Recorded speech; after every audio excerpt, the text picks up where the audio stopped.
In 1996, Sony's PlayStation needed a mascot to go toe-to-toe with Mario and Sonic.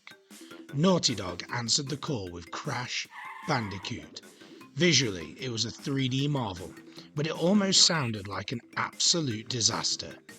Before a single note of music was written, the original pitch for the game's audio was an urban, chaotic symphony, a random, algorithmic mix of bird noises, car horns, grunts, and literally fart sound effects.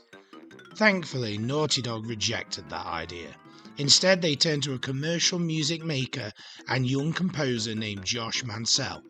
This is the story of how a drummer writing cheese commercials crafted one of the most iconic, high-energy soundtracks of the 32-bit era.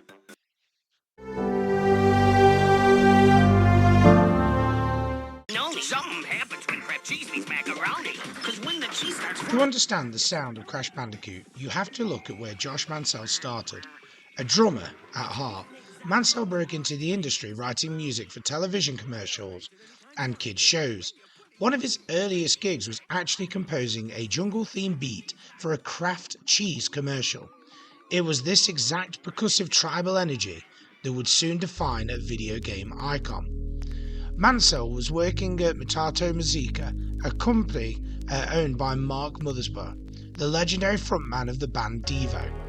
When Naughty Dog came knocking for a composer to save Crash from a soundtrack of random bodily functions, Mothersbaugh guided the initial demos that handed the reins entirely to Mancell.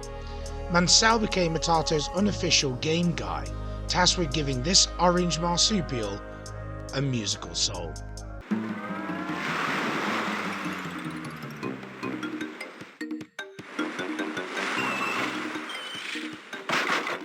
Composing for the PS1 in 1996 came with a massive technical hurdle. The graphics were just too good. Because Naughty Dog was pushing the PlayStation hardware to its absolute breaking point, with highly detailed 3D environments and complex animations, there was almost zero RAM left over for audio. Mancell couldn't use standard uncompressed CD quality music. The audio had to be heavily compressed using a format called XA-ADPCM, which lowered the sample rate to save disk space and memory. To make the music punch through this heavy compression, Mancell drew inspiration from left-field 90s electronic and techno artists like Aphex Twin. He learned how to create deep, identifiable soundscapes using very limited tools and space. Because he was a drummer, he relied on heavy, driving percussion rather than complex, memory-hogging orchestral strings.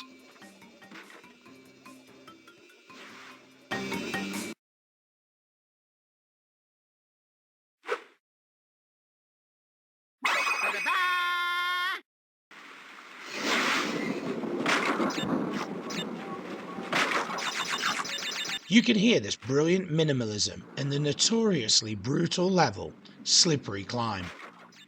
It's not a sweeping orchestral villain theme, it's an eerie, paranoid, ambient track driven by a relentless, ticking rhythm that perfectly matches the player's anxiety.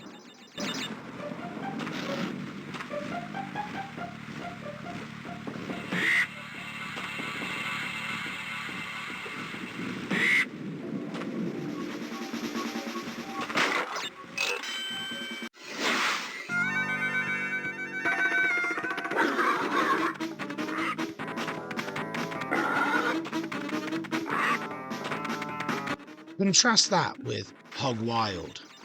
Here, Mancell leans into a frantic surf rock hoedown. It's undeniably groovy. He didn't just write background music, he wrote structural rhythms that match the pacing of Crash's movement. The music essentially tells you how fast you need to play.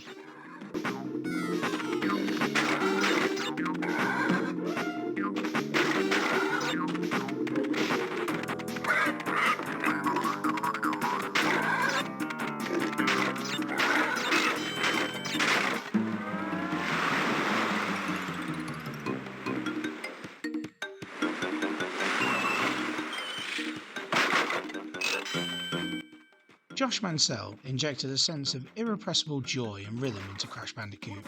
His music was tribal, tropical, and wonderfully weird. Without his thumping bass lines and wild marimbas, Crash might have just been another forgotten 90s mascot. Instead, Mancell's drum-heavy punk rock approach to platformer music set a gold standard for the PlayStation era, proving that sometimes the best way to score a game is just to find the groove. Thank you for watching the music that changed video games. What is your favourite track from the original Crash Bandicoot trilogy? Any ideas for future games that can be covered in this series? Let me know in the comments below, and make sure to subscribe for more deep dives into the music that defined our childhoods. Now let's go and play some Crash Bandicoot.